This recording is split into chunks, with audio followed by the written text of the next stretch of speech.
നമസ്കാരം. ഇന്നിപ്പോൾ ഞങ്ങൾ നിൽക്കുന്നത് മലയാളത്തിൽ 1200-ൽ പരം സിനിമകളിൽ അഭിനയിച്ച് സത്യൻ മാഷിൻ്റെ കാലം മുതൽ ഇന്നത്തെ പുതിയ തലമുറയോടൊപ്പം വരെ ചെറുതും വലുതുമായ വേഷങ്ങൾ ചെയ്തിട്ടുള്ള പുന്നപ്ര അപ്പച്ചൻ സാറ് അദ്ദേഹം വിടവാങ്ങി. അദ്ദേഹത്തിൻ്റെ അടക്കം കഴിഞ്ഞ് ഞങ്ങൾ നിൽക്കുകയാണ്. ഞാൻ ഇദ്ദേഹത്തിൻ്റെ സിനിമയിൽ ഞാൻ കണ്ടിട്ടുണ്ട്, പക്ഷേ ഈ പേരൊന്നും എനിക്കറിയില്ല. ഒരുപാട് സിനിമ ഞാൻ കണ്ടിട്ടുണ്ട്.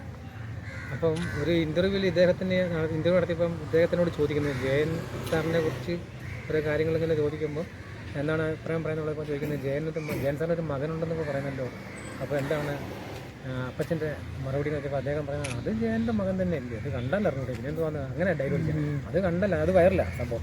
അപ്പം ഞാൻ അന്നേരം മുതലേ ഇങ്ങനെ ആലോചിക്കുന്നത്. അപ്പം ഈ മണികണ്ഠൻ ചേട്ടൻ പൂവച്ചൂടുള്ളതാണ്, പുള്ളിക്കാരനാണ് നമ്മുടെ ഏറ്റവും നമ്മുടെ അർത്ഥം നടന്നത്. ഇവർക്ക് നമ്മുടെ അപ്പോൾ ഇവർക്ക് നമ്മുടെ ജോസൂട്ടി സാറുമായിട്ട് ഭയങ്കര ബന്ധമാണ്. അപ്പോൾ ജോസൂട്ടി സാറിനെ ഇങ്ങനെ വിളിച്ച് അങ്ങനെ അവരുടെ ഇതിൽ ഞാൻ ഇദ്ദേഹത്തെ വീട്ടിൽ ചെന്നു. അപ്പോൾ ചെന്നപ്പോൾ ഇദ്ദേഹം നമ്മുടെ ഒരു കസേര ഇങ്ങനെ കിടക്കുന്നു. വാ മുരളി എന്ന് പറഞ്ഞ് അങ്ങനെ വിളിച്ച് കയറ്റി ഭയങ്കര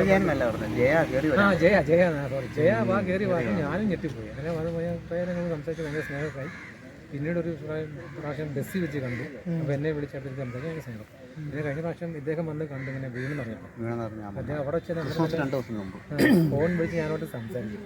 എൻ്റെ അടുത്ത് പറഞ്ഞ് ഇങ്ങനെ കാണും, ഞാൻ ഈ സാറേ ഞാൻ പെട്ടെന്ന് വരുന്നതായി കാണാൻ പറഞ്ഞു. വേണോട്ടോ അതൊക്കെ വന്നാൽ മതി, എനിക്ക് ഒരു കുഴപ്പമില്ല. ഞായറാഴ്ച വരാനില്ല, പക്ഷെ എനിക്ക് പറ്റിയില്ല.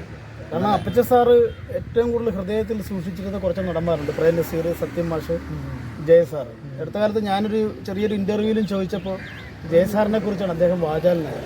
അപ്പം ഭയങ്കര വിഷമായി. മരിച്ചു പറഞ്ഞപ്പോൾ ഞാൻ ഞെട്ടിപ്പോയി. കാരണം അറിയോ, കഴിഞ്ഞാഴ്ച വിളിച്ചപ്പോൾ എന്ന് പറഞ്ഞാൽ എനിക്കൊരു കുഴപ്പമില്ല ജയ, അതൊക്കെ വന്നാൽ മതി, ഒരു കുഴപ്പമില്ലാതെ സാധാരണ മനുഷ്യനെ പോലെ സംസാരിക്കുക.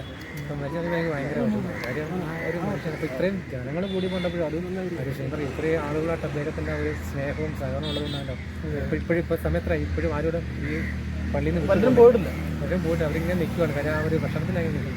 അപ്പോൾ അപ്പച്ചൻ സാറിന് മരണമില്ല, മരിക്കാത്ത ഓർമ്മകൾക്ക് മുന്നിൽ